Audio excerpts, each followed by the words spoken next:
बहनों और भाइयों, मैं हूं आपका होस्ट जटाशंकर पंडित जी। आज इस एपिसोड में रामचरितमानस के बालकांड में ब्राह्मण संत वंदना की चौपाई।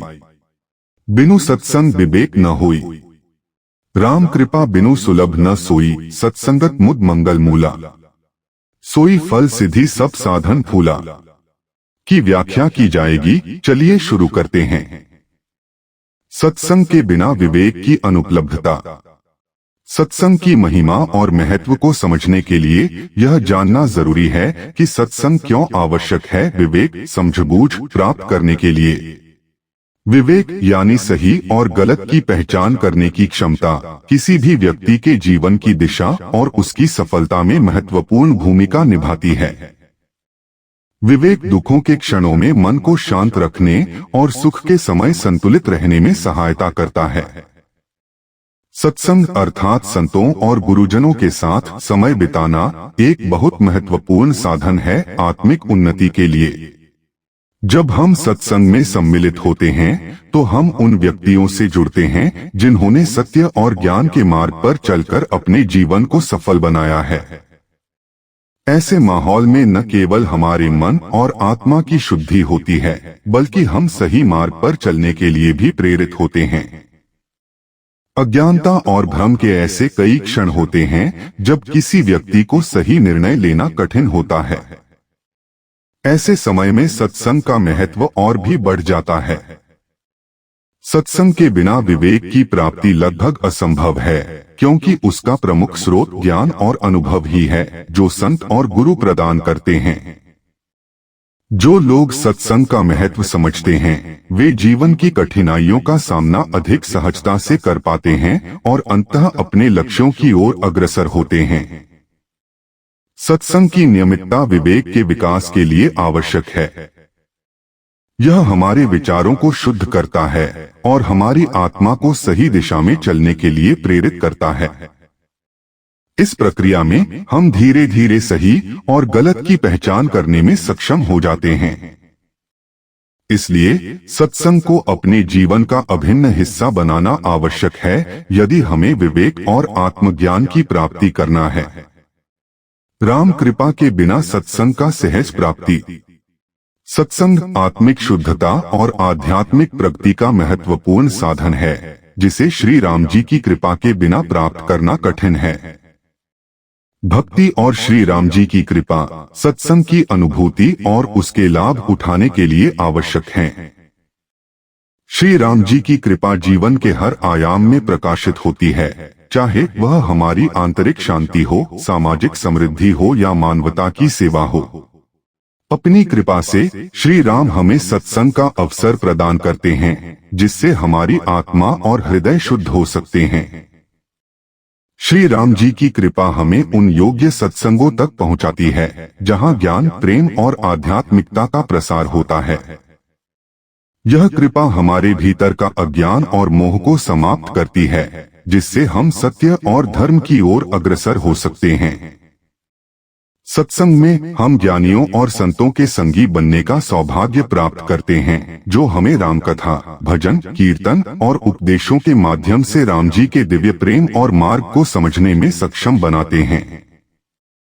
श्री राम जी की कृपा का दूसरा महत्वपूर्ण पहलू यह है कि वह हमें ऐसे लोगों के साथ जोड़ती है जो सत्संग के लिए समर्पित होते हैं। जब हम ऐसे भक्तों और साधकों के साथ समय बिताते हैं तब हम में भी भक्ति और श्रद्धा की भावना विकसित होती है। यह कृपा सत्संग में उपस्थित होकर हमारे मन और हृदय को शुद्ध करती है, जिससे हम न केवल आध्यात्मिक आनंद प्राप्त करते हैं बल्कि जीवन के उच्च लक्ष्यों को भी प्राप्त कर सकते हैं। इसलिए यह स्पष्ट है कि श्री राम जी की कृपा के बिना सत्संग का आनंद और लाभ प्राप्त करना कठिन है।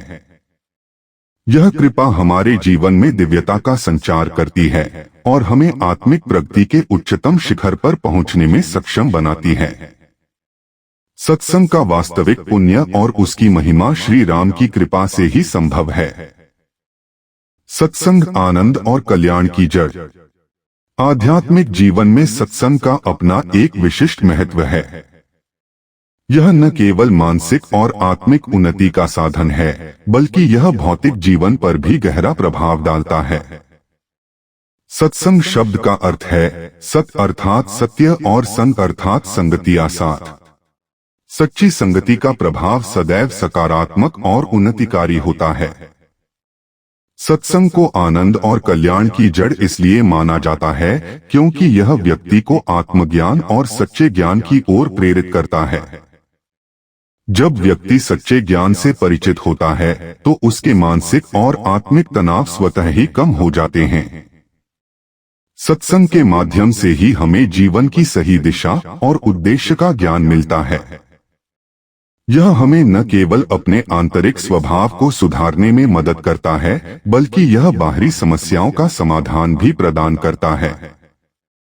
कई संत और महात्माओं ने सत्संग का महत्व अपने उपदेशों और कहानियों के माध्यम से बताया है। एक प्रसिद्ध उदाहरण संत कबीर का है। कबीरदास जी ने कहा था, सत्संगति सबलाई गति कहीं पत्थर पायो, अर्थात सच्चे साथ से ही जीवन की सही दिशा मिलती है। जब व्यक्ति सत्संग में शामिल होता है तो उसकी सभी शंकाएं और भ्रम दूर हो जाते हैं। उनके जीवन में घटित एक घटना को समझें। कबीरदास जी की सत्संगति ने कितने ही वैराग्यवान और मुमुक्षुओं को मार्ग दिखाया। यह केवल उन्हीं पर लागू नहीं है, बल्कि आज के युग में भी सत्संग की उपयोगिता अपरिवर्तित रही है। एक साधारण व्यक्ति जब सत्संग में शरीक होता है तो उसकी मानसिक, आत्मिक और भौतिक समस्याओं का समाधान मिलने लगता है। अंततः सत्संग का वास्तविक लाभ यही है कि यह मानव जीवन को दिशा प्रदान करता है, उसे सच्चे ज्ञान से आलोकित करता है और आनंद एवं कल्याण की ओर अग्रसर करता है। यही कारण है कि सत्संग को आध्यात्मिक और मानसिक शांति का प्रमुख साधन माना गया है। बस आज का एपिसोड यहीं समाप्त करते हैं। अगले एपिसोड में अगली व्याख्या के साथ उपस्थित होंगे।